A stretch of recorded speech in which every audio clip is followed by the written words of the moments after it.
How's the artist feeling? You ready? Feeling good? That's you. Sorry, master printer? Is that a master printer? Yes. Okay. All right, folks, we're going to go ahead and get started. Thank you all so much for being here. My name is Alexander, one of the curators over at the Wellin Museum of Art, where we have the exhibition on view right now, Menagerie, Animals and Art from the Wellin Museum.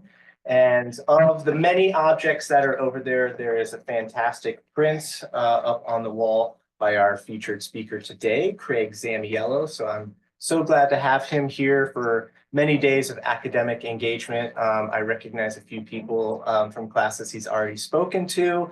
But the reason why Craig is here and the reason why we have this fantastic show is because of my colleague, Liz Shannon, who's the mastermind of the exhibition. So she's going to give a nice little intro of Craig. But before that, I just have to get my public service announcement out there. This is not Craig's last event. So for those of you that are here today, we want you to think about coming to the workshop tomorrow that Craig is doing in room 206. That's the printmaking studio in KTSA. He's going to show off a lot of different tips and techniques for printmaking that you could do, even if you're just getting into printmaking for the first time. So please come and check that out. But now I will turn things over to our exhibition curator, Liz Shannon. Hi, everybody. I'm going to give a very short intro because I know Craig's presentation is going to be amazing and I think it's going to cover maybe some of the things I would normally mention in a much more entertaining way than I will be able to express them. I did just want to say, when I started at the Wellin 4 years ago, there was some prints on display in our object study gallery. 2 of them were by Craig, and I just thought they were beautiful, intriguing. They featured these strange insecty creatures. I am not an animal person particularly, but I thought these works were wonderful. I emailed Craig and was just really blown away by the lovely email I got back from him, telling me a little bit more about himself and why he created these prints. And it turns out Craig is a master printer. I think he may talk a little bit about what that means. He still prints at Two Palms. He's printed at a number of different really fantastic institutions. And he has worked with what I feel like is pretty much anyone amazing in contemporary art. Craig has worked with them to help them kind of develop their projects and their vision. Also, surprisingly to me at the time, and now not surprisingly at all, he is a really passionate amateur entomologist. He is passionate about beetles. He brought some of his girls with him for this visit. And when I was thinking about who can we include in an exhibition about animals that we can invite to campus, Craig was just a no-brainer. This is not his first time on campus because we wanted to meet him before we set him loose with all of you. And we just had so much fun with Craig when he came to visit. We really, really wanted him back. So all of our students and faculty could enjoy his company, learn from him, photogravure, if there's anything he doesn't know, it's not worth knowing. Beetles, oh, just everything. So it's a very informal intro, but I'm really, really happy to introduce Craig and cannot wait to hear what he has to say. Thank you. Thank you. I want to thank everybody at the Wellin for even inviting me here and giving me this opportunity to talk to you guys and kind of tell you a little bit about what my story is, how I wound up here. I'm kind of semi-retired. I still teach. And I still do special projects, but I didn't plan on this career. So, help.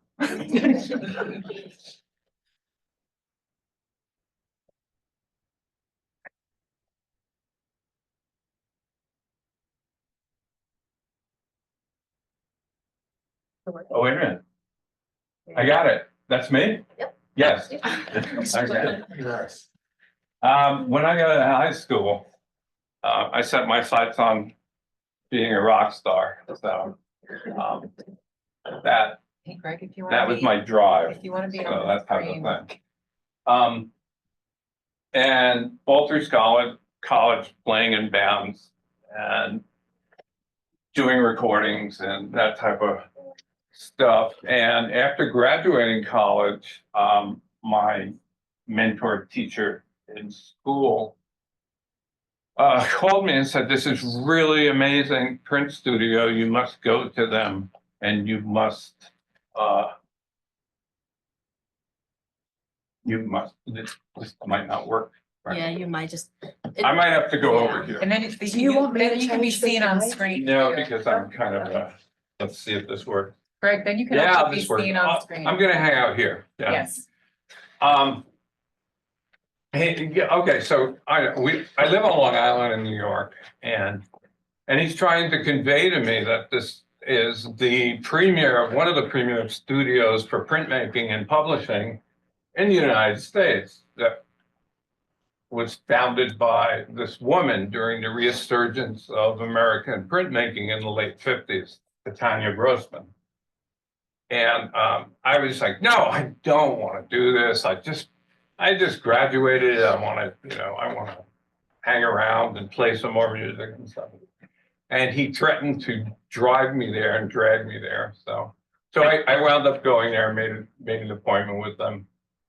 And I knew I was in trouble the minute I walked in and was waiting for the interview because I looked on the walls and I started to see prints by Jasper Johns and by Robert Rauschenberg and Jim Dine.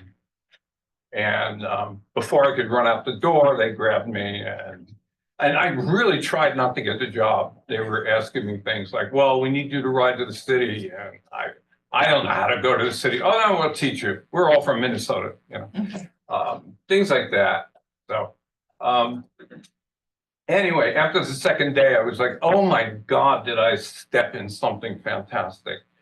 So one of the things that Tanya instituted was every day we had lunch together, all the printers. If there was an artist there, we had lunch with an artist. In this one, you see the curator of print and drawings of the Whitney at the time, Judith Goldman, heads of state, collectors, everything like that. And Tanya had a really sharp eye in the early 60s for picking artists to make prints with, such as this guy, Jasper Johns. And for about, I'd say 20 years, I worked with Jasper making prints. This is 1987, making some prints with him. 1996, Jasper making prints. The print on the wall you see is this one called Ocean. These are, we were talking about this one today. There's that darn Mona Lisa that almost gave me an ulcer. So these are etchings. That's my forte. Another etching with Jasper. And I printed Jasper up in his studio in Sharon, Connecticut. The second artist that I worked the most with for 25 years is Robert Rauschenberg. And to me, he had the most effect on me almost as a mentor. And he really gave us leeway. You're talking about somebody that was out of school for 3 years or 2 years, and they have this giant of art say, "What do you think of that color?" And I'm like, "Who, me?" That type of thing. So these are some photogravure series we did, 1987, and that's about life size. So give you an idea how big we started making prints. Some shots of the studio, and my specialty is 19th century photomechanical reproduction. So these are photogravures, but 4-color photogravures. So each Each image you see, like that bicycle, is 4 plates, red, yellow, blue, and black, and they all have to be printed on top of each other. And there it is, that one there, 1993. Bob bought this building. It was an orphanage on Lafayette Street. And we used to go there a lot and hang out there. I took this picture of it about a year ago. It's now houses the Rauschenberg Foundation of Arts, which helps young artists and gives grants out. It's Bob in the kitchen, and the same kitchen. We spent many a night there discussing things and fixing things. And I thought I'd give you a shot of some of Bob's main studios in Captiva, Florida, which he moved to in 1970 and kept building up. This was his main studio. I picture him looking at some of his photographs to choose. This is 1995. That was an iris printer in 1995. He was one of the only people that had one. They were $1.8 million. It was pretty amazing to see these things. Floppy disks were a bit this big, stuff like that. Some of the work in the studio. Downstairs was a fabrication. These guys could build a space shuttle at Bob's place. He had about 12 people working for him. And even that vacuum table, they built it because, you know, they couldn't get anything big enough. So, shot of me working with Bob in the dark room down there. And some of the etchings we made together towards the end there in 1997. Give you an idea of some of the stuff we did together. These were all photogravure etchings. Another guy that was privileged to work with, Jim Rosenquist, the pop artist in the 60s. And this is a great shot. It became a little different, became cover art news there. And that's in the studio at ULAE. You can see the lithostones behind him. So, and Jim was a real joker, and we had a lot of fun working together. One of Jim's pieces, offset litho on the left, etching on the middle, and stone lithography on the right. Picture of me wiping some of his etching plates, multiple colors, six times through the press, and you get this type of thing out of it. Some shots I took him in 2002 using the airbrush, making film separations for a really large lithograph that we did, and that was it there. Stowaways peered out of the speed of light. Elizabeth Murray, another incredibly talented artist who I became very close to, making incredibly three-dimensional lithographs that were assembled. Pieces like that, that's about life size, that type of thing. Another good friend, Terry Winters, of 2000 at ULAE. And some of Terry's etchings that we would do together. Kiki Smith, met Kiki in 1990 at ULAE. She is actually laying on a sheet of copper that we were tracing her out on because she wanted to draw what her muscles would look like. So, and that's her sitting on it, painting out stopping it out for further etching and stuff. And that's yours truly, airbrushing some of the aqua tint tones into it, and to give you an idea of the size of the plates. And that's actually a little smaller than life size, that print. I did many photos of Kiki Smith. She used herself as a subject. And these are all photogravures. And all through that time, one of the things Kiki wanted to do was unzip herself and lay herself out flat. So we had to figure this thing out. And I would take numerous pictures of her on a seat and revolve her, and we try to collage them together, and never worked. And I finally found in a book something called the periphery camera. And, I called B&H Photo in New York. I need a periphery camera. And they were like, what the heck is that? And, in the early 90s, there was no Google, but we found one at the British Museum. There were two in existence. and the British Museum had one. And what it is a turntable, and you put something on the turntable, say cylindrical, and there's a camera, 4x5, with a motor that has a slit lens in it, in front of the other lens, behind it. And as that turntable moves, the film goes by the slit at the same time.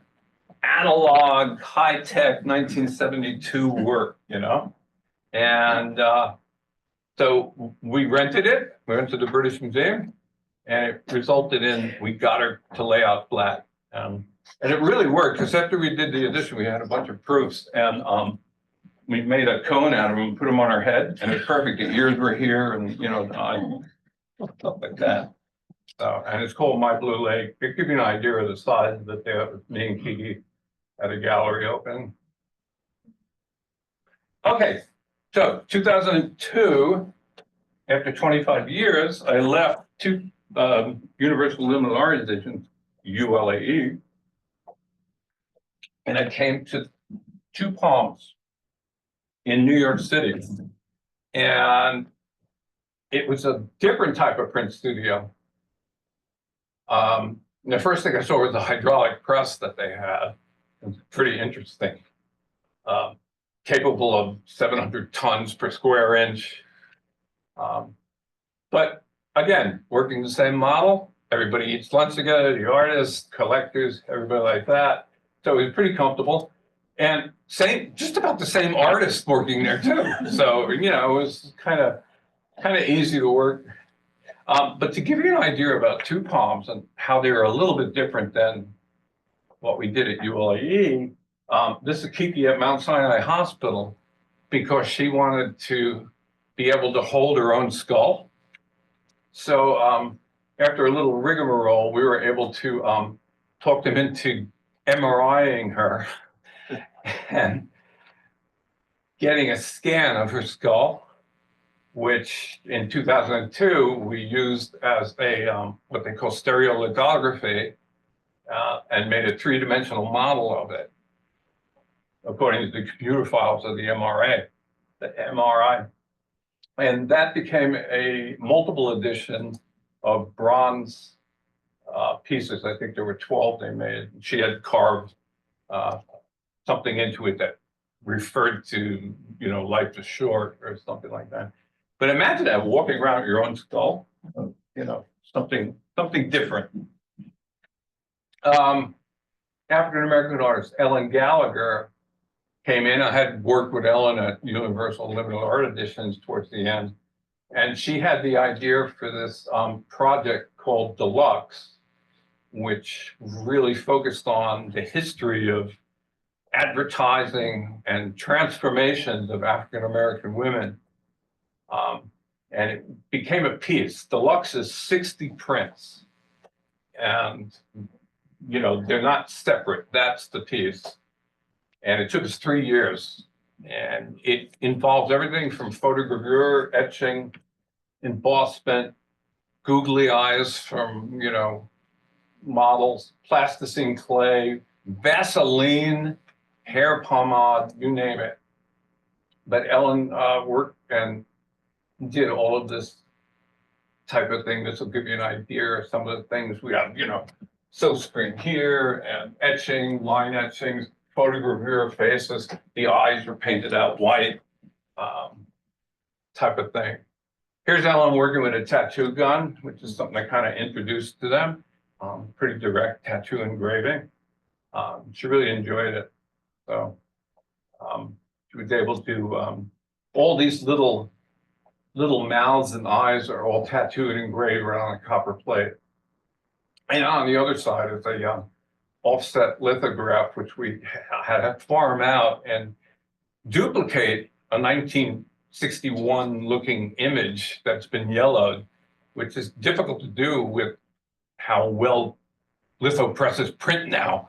So and kept arguing with the guy, and he's like, that looks terrible. And it's like, that's what we need, So, and then peeling paper away, using lasers, things like that. Working with Cecily Brown, making etchings. Cecily working with a tattoo machine, especially working on a monotype, excuse me. And that's the result of it. And that's a multicolor etching that we did together with Cecily. The artist Chuck Close, signing an edition there. Photogravures, Chuck considers himself or considered himself a photographer more than an artist, and did a lot of photography work. So he had shot President Obama at the time, and we made these photogravures of the shots there. Okay, so my favorite thing is photomechanical reproduction techniques from the 19th century, obscure, esoteric little things. This reproduce a photograph without going through all the exposure and the development and fixing and drying of the paper. And they haven't been made in 127 years at the time we did it. The last ones were made. And I'll basically show you the back end of how it's made, but you take a relief film, something that's like a topographical film, thick and thin, and it's pressed in that hydraulic press that you saw into a sheet of lead. And then you take hot gelatin that's got pigment in it and pour a puddle in it and put a piece of paper on it. And with a little bit of pressure, you squish it down, and you can see on the borders, it kind of squishes all out. So, and we were lucky to collaborate with Barrett Oliver, the man there in the middle, who's a 19th century expert and had finally done a small photograph, Woodbury type. And we talked him into coming up. He lives in LA, and we've been working with him ever since.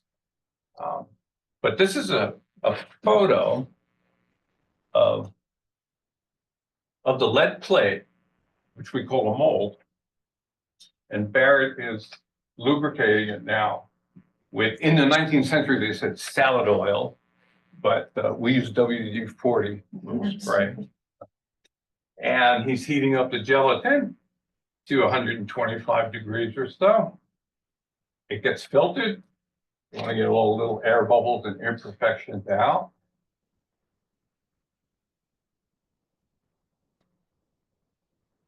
Through a little filter there.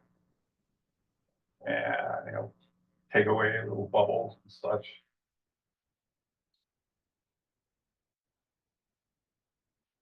It's poured onto the mold.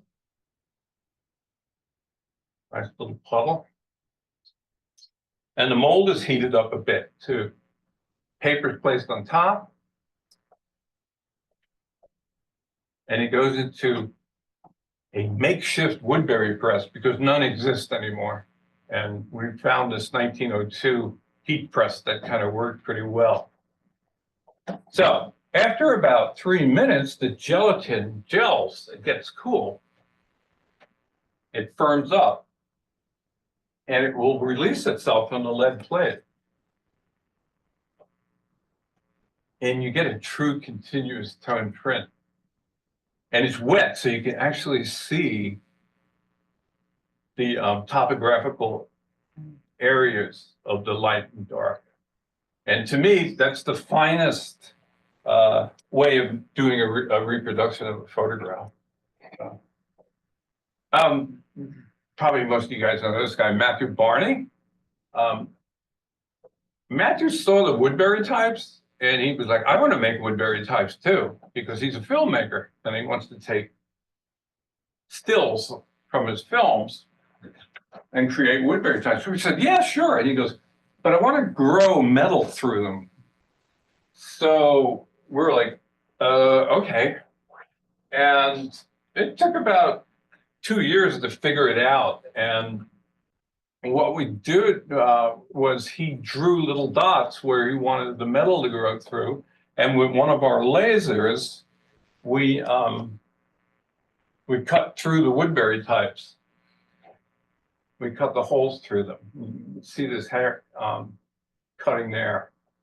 going back and forth.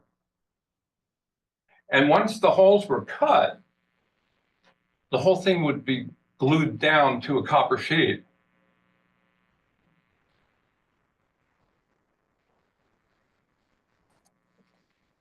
And they would look like that. And you would then put that in a bath, an electroplating bath, where you would attract copper, which would go through the holes and attach to the copper behind it and slowly build up and come out. And so that's how it looked, if you did it right. But then Matthew said, well, I don't want them just copper, I want them 24 karat gold. Okay, so copper tarnishes, so you can't leave it, you can't gold plate copper, it'll just turn dark. So you have to, oh, this was some of the experiments of how big the dots would be and stuff. That's a picture of it in the copper bath and how you're electrofacing it. And there's another shot of it. But so we found out we had to nickel face the copper first. And so once you were nickel faced, your copper looked like this. Nickel doesn't tarnish and it kind of keeps everything in. Once it was nickel faced, then we could 24 karat gold, do it in a gold bath. And there's the result, that type of thing. So that became an entire series. And once he was happy with doing that, then he'd make etchings, and we'd wind up having to grow metal through his regular etchings and things like that. Also, what Matthew would do is, do I have to draw on the etching plate? And we're like, no, there's different ways to, make your etching plate besides, like, how about photography? No, that's too simple. So we would use, we would actually just use the laser to burn the acid resist off of the plate, according to the computer file of Matthew's drawing. That was one way to do it.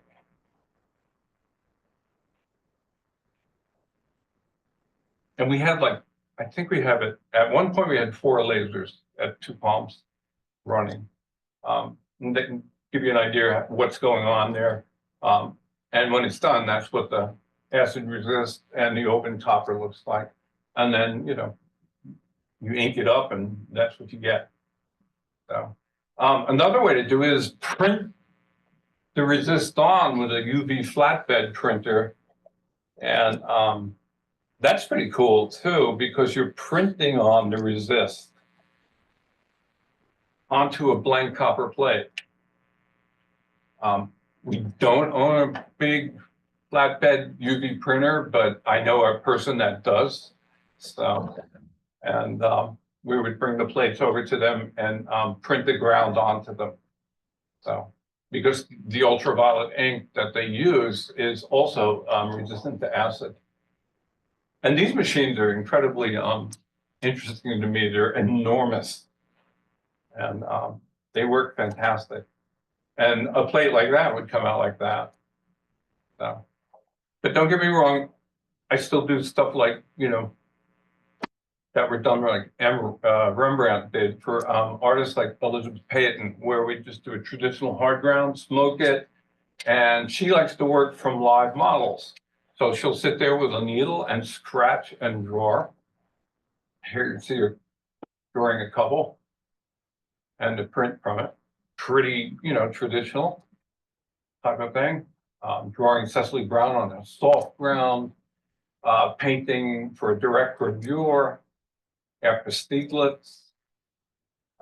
Chris O'Feely, another artist we work with, doing paintings for a portfolio called Black Kiss, where we made photogravures and direct gravures of them that he went back into the pieces. Chris working on just straightforward sugar lifts right at once. That's how they would work out. The artist Peter Doig, also working traditionally with etchings. Give you some shots of him and some of the work he does with spit binding and very traditional work. Another one. Mel Bachner, one of the old school guys who works with words. And we use lasers to cut words into acrylic plates. And Mel will fill them with oil paint. And using the hydraulic press and special paper would get made, which we refer to as stupid paper, because it's just 100% cotton with the littlest amount of glue in it that just can hold it together in a sheet. And the press will give you that type of an embossment. But if you fill that matrix with the words on it with oil paint, you'll get things like that. And you can start working pretty big, like you see there. We also use black velvet with Mel, which become a kind of a hybrid print. Are they a print? Are they a painting? Because they get stretched when they're done. And they have a real different feel than a print that's done on the paper. This just shows you how they fill the words with the colors of Mel. And then they squeegee the excess paint down. The paper, this one's dyed in different strips. It's put into the hydraulic. At this point, you've got about 40 pounds of oil paint on the paper, so they're kind of heavy. And you can see two guys, picking that thing up and hammering it to the wall to dry, which takes about a month. So, there you go. And we can get big. We attach these things together on big pieces of paper. So, but Mel also does etchings. These are separate plates, something like that. Silk screens he works with. And lately we've been working with actually cast paper, where we blow different color paper pulp into molds. And talking about the relief that you get, sometimes 2 to 3 inches. You can see them on the wall, what they look like. That's a mold there, and you can see the colored pulp that's been sprayed into it. And what's fun about them is they only weigh like a pound, so they're very thin type of thing. You'll know this guy, right? Jeff Koons. He wanted to do a group of digital prints using gazing balls that were a Victorian thing in gardens. And so we had to have these mirrors made in Switzerland that would be attached to the digital prints of old masters' pieces, the Mona Lisa, this one, Herdic Madonna, Klimt, and that's the mirror on there. So when you look at the piece, you're in it. You're looking at yourself too. He also did a group of antiquities with gold leaf over them. So with Jeff, we generally work digitally. And oh, here's Terry Winters again. A friend from 30, 40 years ago. A group of woodcuts and etching. And this is an etching we just finished about 6 months ago. And Terry does silk screens. You can see them there. They like the silk screen Braille ink, which sticks up 1/4 of an inch. You can kind of see it. It's a little different for silk screening, which we think of as flat. Stanley Whitney, an African-American artist who we're doing, you'll see some photogravures here, actually direct gravures of etchings. Stanley signing them there, that type of thing. My favorite guy who I finally wrangled, Robert Crumb, a cartoonist, underground cartoonist from the 60s. I don't know if you guys know Fritz the Cat and stuff like that, but he's become kind of into fine art in the last 10 years. And I like some of his quotes. The work itself is what motivates me. I like my own stuff, I like the way it looks. I do it to please myself first. And that's pretty neat instead of trying to please an audience. So, and he's quite a character, pretty funny. One of the etchings there. And these are known as waiting for food. So he draws while he's in a restaurant, stuff like that. Self-portrait. So. Another self-portrait, what he feels like when he's at a cocktail party or in a crowd. Look, I'm dying up here, type of thing. And I'll finish up with two poems here with a French artist, Philippe Perano, which was a challenge. He's like, I want glow in the dark ink. So we had a still screen, these two panels and glow in the dark ink. And it was like, okay, you're gonna work in the dark or you're gonna work with the lights on where you can't see it. So this ink is incredible because all it needs is lights for about 20 seconds and it'll glow for an hour. And that's what it looks like. So, that's the ink, that type of thing. That was a pain. That's the crew at Two Palms. So you can get an idea how many people work there. That was about a year ago.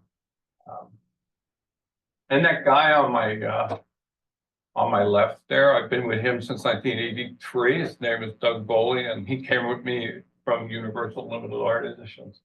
So that's my work wife. Okay, so during this time I'm teaching too. I'm teaching in Belgium, in Europe. I was invited there in 1980. My wife and I went over and spent a few months there, and it became a thing. I started to teach at the Royal Academy and this Prince Center, the Friends Menagerie Center, and started doing editions there. The Northern Europeans seemed to like my own work, so I started doing that too over there for them. I taught for about 4 years at NYU in their printmaking department, and I've taught multiple workshops and seminars at Yale, which is a lot of fun. And I bring my friends like Terry Winters or Suzanne McClellan over to Yale, that type of thing. And about 9.5 years ago, I wound up at Columbia University, where I've been ever since. And I started with a photogravure class there that we taught for about 6 years, 7 years. And now I've kind of made more of a general printmaking class, that type of thing. But the printmaking studios there are quite efficient, quite nice, and the students are really into printmaking. So some shots of Columbia. And also I was a mentor, so I was able to tap into my friends over the years. So this is a group of grad students from Columbia visiting Jasper John's studio up in Sharon, Connecticut. A group of grad students that we took over to Bob Rauschenberg's house studio on Lafayette Street, which is the foundation now. Saying hi to Jeff Koons at his studio with some grad students.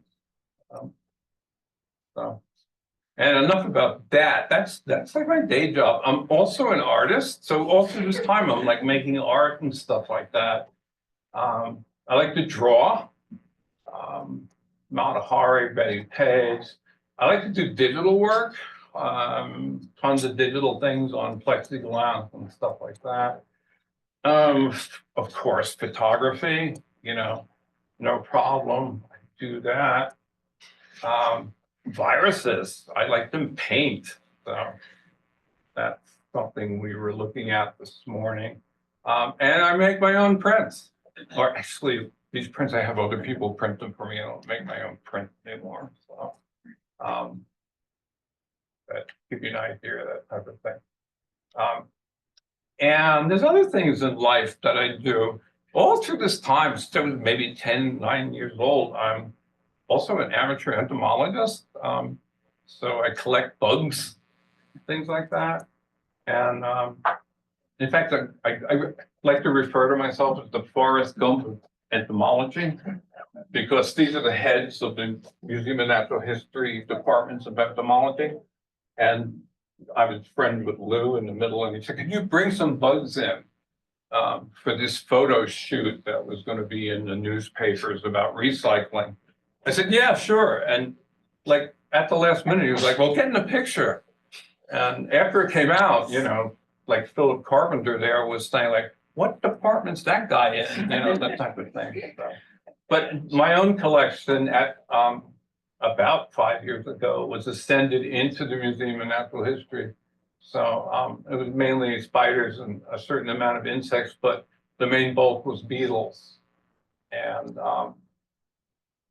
so I was really happy the collection went there, and that's where they are now. I used to do these bug shows at the New York Hall of Science, or Bug Day, that type of thing, and go to schools and show stuff. The kids love it. And there's the museum. And the new Builder Center has a little tiny 1/32 of my collection on permanent display there.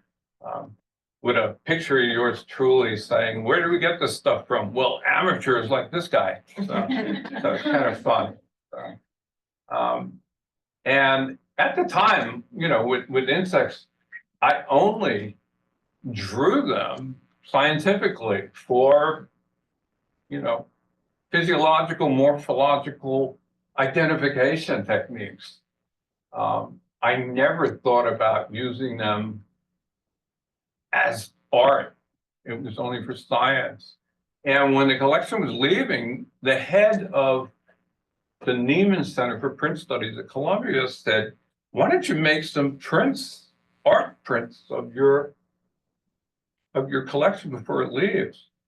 And we'll publish them. And I was like, wow, I never thought of that. So that's where these came from. That's born this before they left the house. And it was an odd thing to do, but fun. And I'm kind of happy with the way they turned out. So, and this is while they were printing them, some of the elements. I made it easy for the printers, but yes, it was a lot of work they had to do. So, and signing the editions. I wrote a photo reviewer studio manual that I stopped updating in 2014. I wrote a book about talking with 10 artists about 10 prints we made. What else did I do? Oh, okay, so let's wrap this up. This guy is one of my muses. He's pretty special. Some of you might have heard of him, Richard Feynman. He's a theoretical physicist. He's a Nobel Prize winner. He's a bongo player. And later in life, he was an artist. He decided he wanted to draw nature around him. And he got pretty good at it as he went on. And he kind of taught me a lesson in a way that nobody ever figures out what life's all about. It doesn't matter. Explore the world.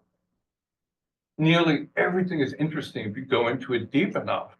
And it's really true. And I think about, what I do and stuff. So I don't have a bug collection anymore, but I am so into mid-century dino wear right now.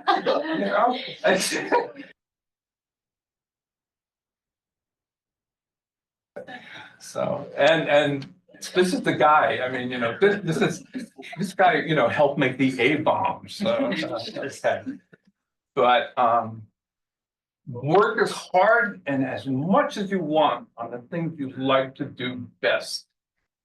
And don't think about what you want to be. I was going to be a rock star, but what you want to do. And it was like, I want to do a lot. So, so I still play these things. I still build them. But I think the rock star thing, not going to happen. And finally, this man, whose every word out of his mouth was something that has stuck with me. Just a couple of quotes. Your art is as good as mine. I was lucky. I mean, he's really humble in a way. So, and I think creating anything should be fun and not a series of problems. It should be an exercise in pleasure. I'm in love with what I do. And it really was. So that's it.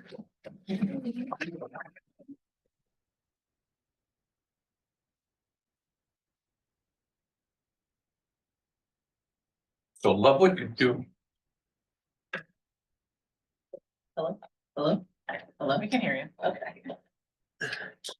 Hi, I'm Emily. I'm the office coordinator at the Wellin, and I'm just going to be helping Craig field some questions. So now we are opening it up to you to ask any questions that you may have for Craig, and I will walk the microphone over to you. Good, because I am deaf from playing. So, are there any? Anybody have questions? I have a question. Thank you so much for doing this. Thank you.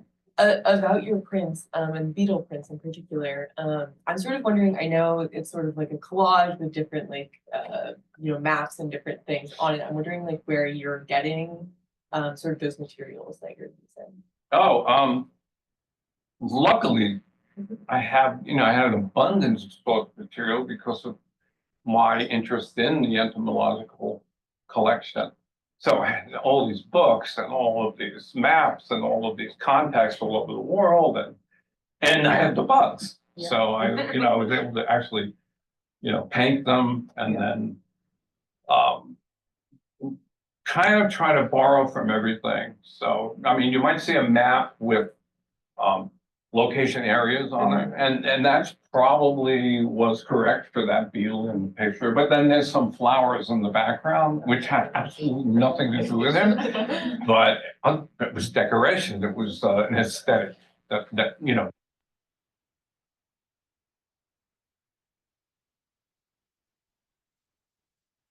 The beetle knocked over coffee? No, that type of.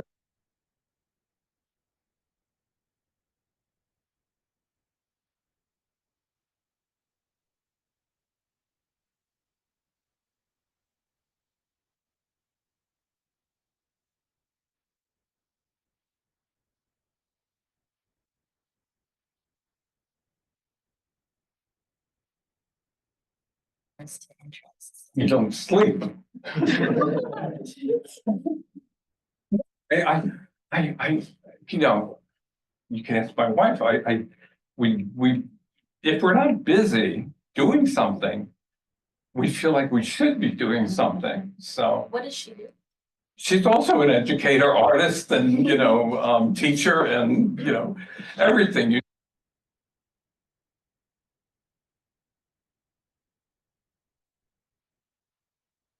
Our two daughters are also artists and, educators. My oldest daughter taught for years and now does kind of what I do with digital work, with digital like photographers and stuff like that. My younger daughter is a musician also. She plays in hard rock, hard.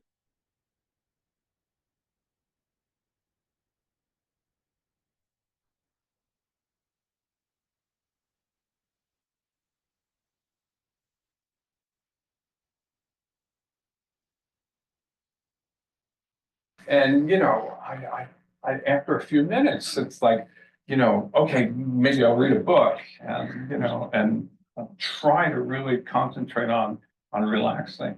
But I look at the time and it's like, I could be repurposing a spatula right now. Something. I don't know, it's something that happens. It's a personality trait. Right, thank you. A couple of technical questions. Yeah. The prints that were made with the emulsion, the prints that were made with the emulsion, the plate had an image on it beforehand. How is that put on? Was that etched in or before you put the emulsion on? Which emulsion? The old style. The Woodbury? Yeah. Oh, where you see all the stuff squirt out and everything and? Yeah. A relief film is made and that's really hard to do. The highlights are as thin as saran wrap, food wrap, and the shadows are kind of thick, maybe a 30-second thick. And it's a gelatin film that's sensitized for UV with potassium dichromate or ammonium dichromate. Once that's dry, that's put into a hydraulic press, and the press presses that film into a lead mold, into a sheet of lead. which is really hard to get. We probably found it through a company that shields X-ray machines. Okay, and once you have that mold, you pour that gelatin, and literally, I mean, it's much nicer what we use, but it's Jello off the store, you know, without any flavor, and you kind of Higgins ink in it, and you pour that in, and you put the paper down on it, and you do the transfer. Now, why Woodbury type? This is 1864. That was the first time that Walter patented it and came out, Walter Woodbury. One of the problems with it was that you saw all that excess squirts out, right? That after they dried, the Woodbury had to be cut out of that and then glued into a book or glued onto a bill of sales or a poster, that type of thing. So that was bad. The second thing was your factory. To power a small hydraulic press in 1864, you need a locomotive engine in the factory, a boiler that big to get that hydraulic steam. And so photogravure replaced it quite quick. I think in 1878, because with a photogravure, you have a copper plate and you can put type right next to it and you can print the whole page right at once, that type of thing. So, did that answer that? I did. Okay. The other question I had, the ones where you were spraying paper into molds. Yeah. How were the molds made initially? Yeah, we have a mold maker guy who, again, here's a natural science guy who did molds of dinosaur bones and stuff like that. So, I mean, he's like this master mold maker, and he kind of talked us into this. He was like, we can make molds and we could spray pulp into them. And we stole a master paper maker from Dudene, Sarica, and she was like, heck yeah. And they have a gun, right? A big, you know, it looks like a thing you pressure wash your house with. And you pour this wet pulp in it and they spray it into this mold. The mold is, I think it's some kind of foam plastic that they use. I'm not that, I'm not that good at the whole thing. I've seen them work and I was like, okay, you guys are all soaking wet and I'm too old for that. So, yeah, it's like that type of thing. Thank you. That's how that works.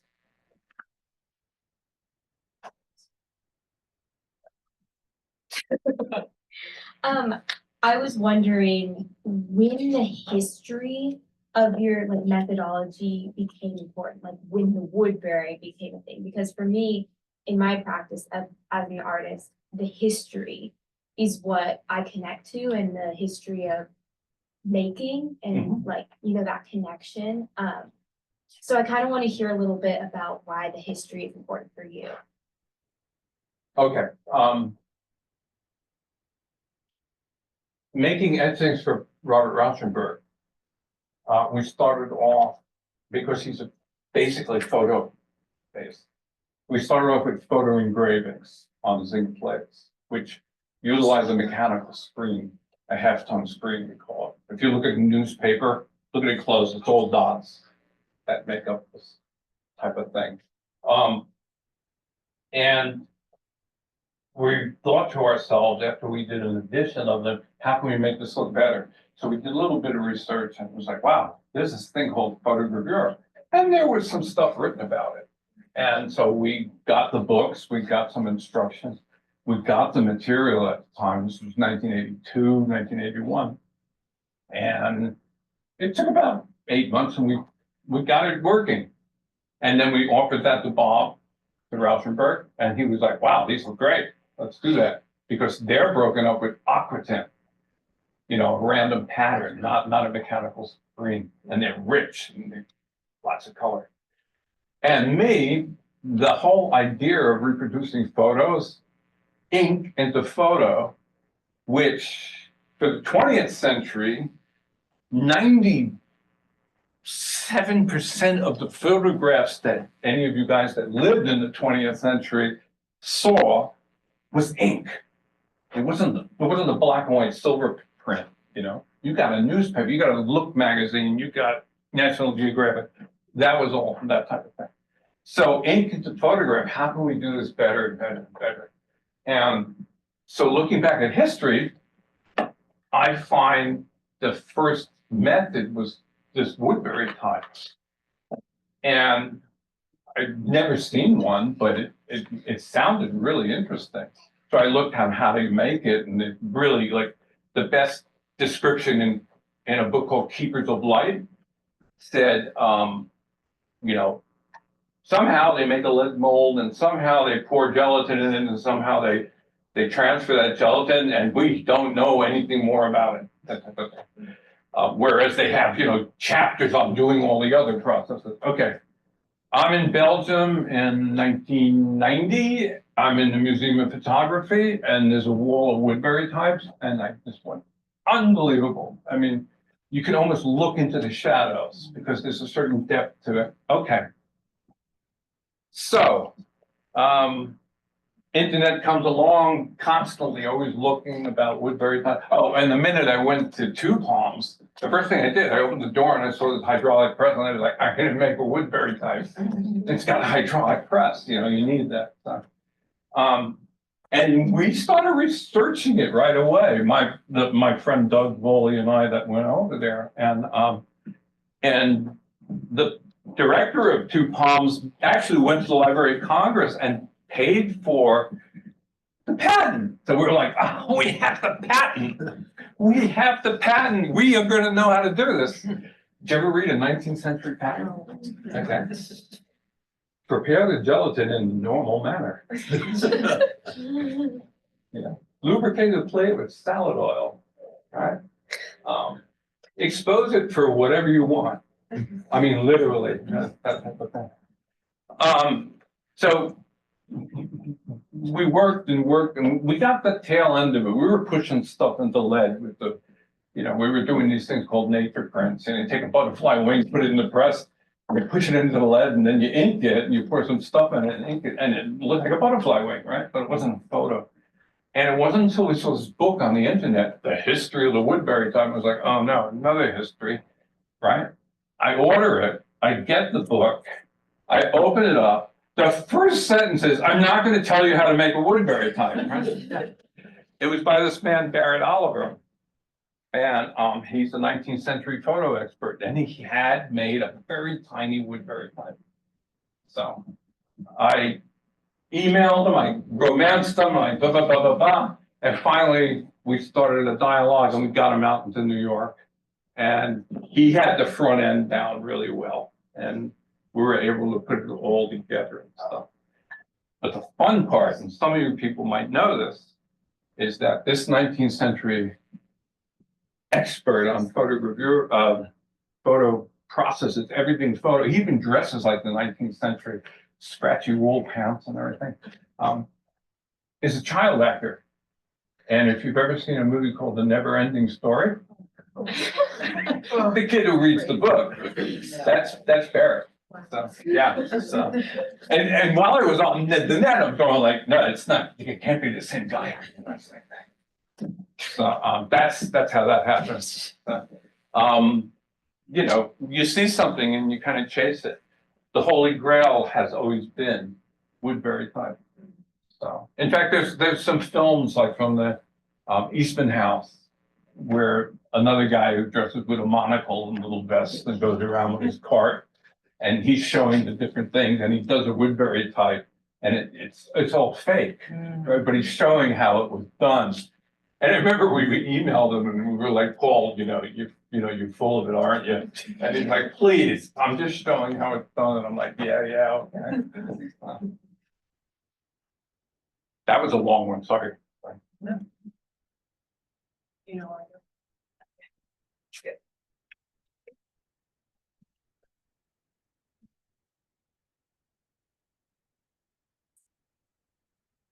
I'm just wondering, like, you mentioned that some projects would even take years to Yeah, make. yeah. So where's the source to support you? Like, where's the funding that, for all the like studio staff, because you have like a large crew and have like a lot of equipment and like expensive materials you just showed to us. Like, I wonder who's there to support.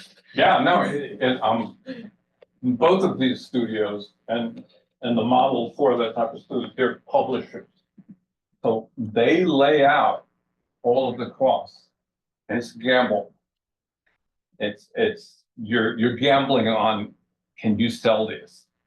You know, or is this going to be worth it? It's going to be a landmark piece, that type of thing.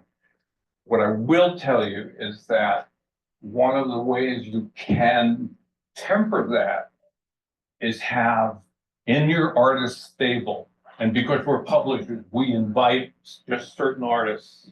You know, you can't walk in and go, I want to make prints. So it's like, great, go down the street. But we invite certain artists. So when you have an artist like Jasper Johns, it's kind of a guarantee that you're going to sell his work for a certain amount of money, and you roll that back into the studio and you put that money to young artists and you build them up. And that's the same thing we do at Two Palms. So we have an artist like Mel Bachner, who there's a waiting list for prints. And that money funds these major projects. And, you know, we can take on young artists and to a certain extent, you know, take that risk because we've got that funding going. It's scary. It's like walking a tightrope, but luckily I have nothing to do with the business end. I just spend their money.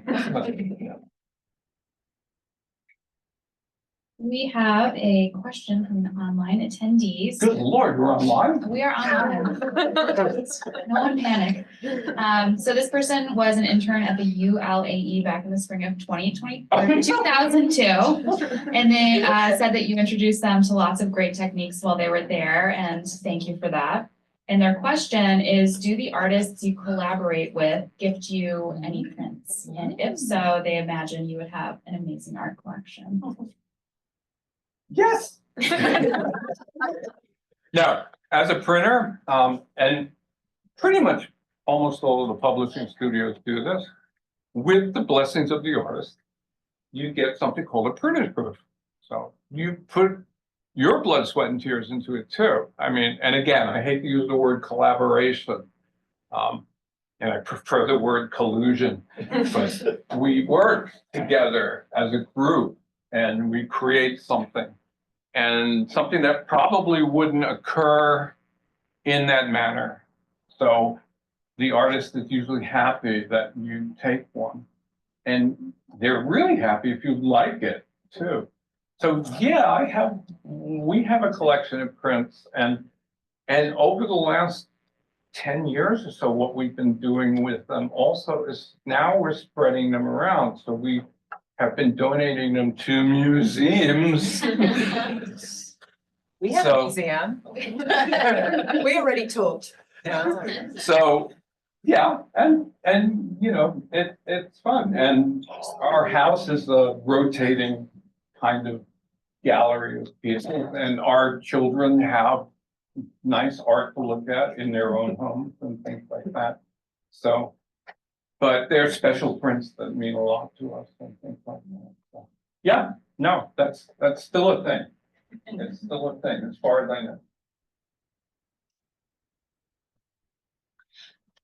I just wondered whether there were any collusions where an artist has a desire to, you know, achieve a certain type of result or, you know, make a certain type of work. You've given some incredible examples of insane sounding projects that you and your team have been able to produce. Right. Is there anything that you just haven't been able to kind of problem solve or make work? I know you said the word retype was the holy grail, but is there a second holy grail that is just over there? There are, I mean, I don't know who I talked to about this, probably Alexander and maybe some of the biology students, I don't know. But when I was young doing this in the 80s and the 90s, an artist would say, oh, I want to do this particular thing and this and this. And we'd go, okay, great, sure. And then we turn around and go, how the heck are we going to do this, you know? And we'd figure it out. And it might not be completely what they wanted, but, you know, it would be close to it. And then as I got older, it was like, well, that's a great idea, but hey, how about if we try to do it a little bit like this? And that's where the collusion comes in, right? So, and they're like, oh, okay, that might work. And the last few years now that I'm officially a senior, when they say, I'd like to do this thing, and and I just say, no. You can't do that. Not with me. So, and the older artists I've been with for 40 years, we laugh about it and stuff like that. So I'm like, go with some young people that will, that have the energy to do this, because, I can't deal with this, that type of thing. That's why it's so nice to work with Robert Crumb, So he's just like, I'm just drawing some lines, and I'm like, I can do that, So, yeah. So. Other questions?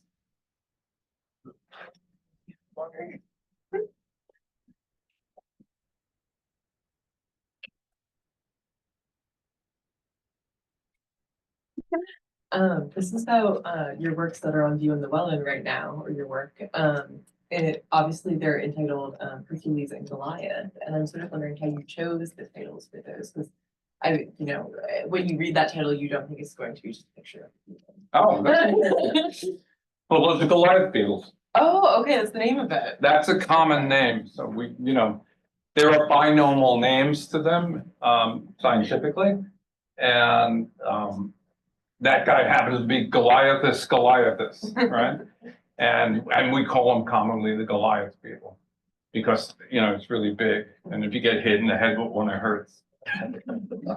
Because they fly drunk a lot, evidently, in Central Africa, and they're not good at steering. But Hercules is another one. That's the Hercules beetle. Macrodontia, there's no common name to that one, so I just had to use this first binomial name. And Harlequin beetle, I don't know where that came from, except the thing is so ornate in its colorations and stuff. That's the guy with these big long arms and stuff like that. They commonly named him a Harlequin beetle. So that's what the name is. Well, now I'm wondering why scientists are naming them after mythological. What? Why they're naming them like Hercules and Goliath. Well, I mean, you got to think this happened, with Linnaeus, and Bunch of old guys. he actually named the Dynasties Hercules. He thought this is the strongest beetle, so of the Dynasties thing. So he's the Hercules beetle. But common names in science are really difficult, because even if you go to the West Coast, the common names for butterflies are different than they are here. And that's where binomial names that Linnaeus came up with is like this brilliant idea. It's like worldwide. Yeah. This is the name of this thing. So, and there is the taxonomic nomenclature society of the world that has meetings every month, and they decide on different levels of names, because a lot of people do research and say Dynasties Hercules. They'll sit there and go like, wait a minute, this was described before, and it was called Dynasties Charlie Daniels, right? And that's going to be the name from now on, and you can petition them and say like, no. For 150 years, we call it Dynasties Hercules. The hell with Charlie Daniel. It's Dynasties Hercules. There's that little section that happened. Awesome. I'm ranting. Anybody else? I think we're done.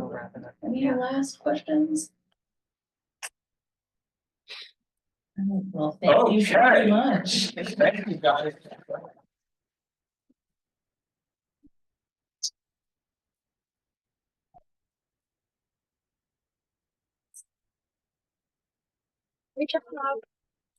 Thank you. Was that good?